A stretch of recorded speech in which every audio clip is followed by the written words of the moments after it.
আন্দোলন থেকে এক দফা দাবির পরিপ্রেক্ষিতে শেখ হাসিনার পদত্যাগ ও দেশ ছাড়ার ঘটনায় বাংলাদেশ জামায়াতে ইসলামী রাজাপুর উপজেলা শাখা শোকরানা সমাবেশ ও গণমিছিল করেছে।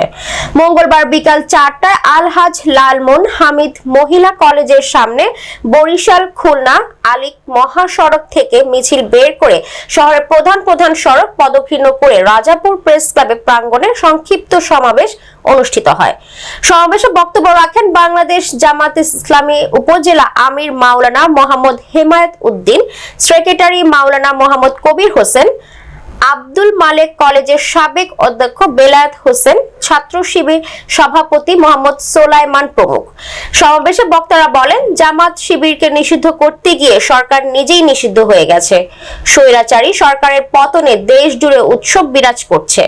মানুষ আনন্দের রাস্তায় নেমে এসেছে। সাধারণ মানুষের মুখে হাসি ফুটে উঠেছে।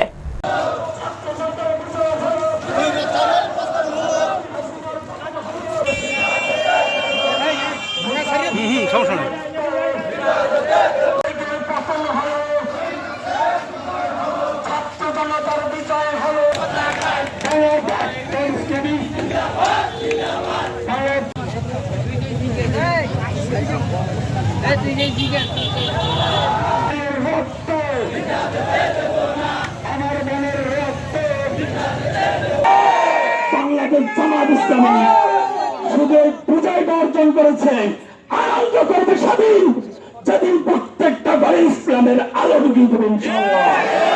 টকবক করে ফুটছে, যে সমস্ত মায়ের বুক খালি হয়ে গেছে, আমরা তাদের হাতে কি দিব? এই বুক খালি মায়ের হাতে আজকে কি উপহার দিব? আমাদের বাধা নাই, আমাদের জানা নাই। কমপক্ষে 50,000 ছাত্রছাত্রী হাত পা ভাঙ্গা এখন তারা মৃত্যুর সাথে পাঞ্জা লড়ছে। বিভিন্ন জায়গায় কষ্ট আছে।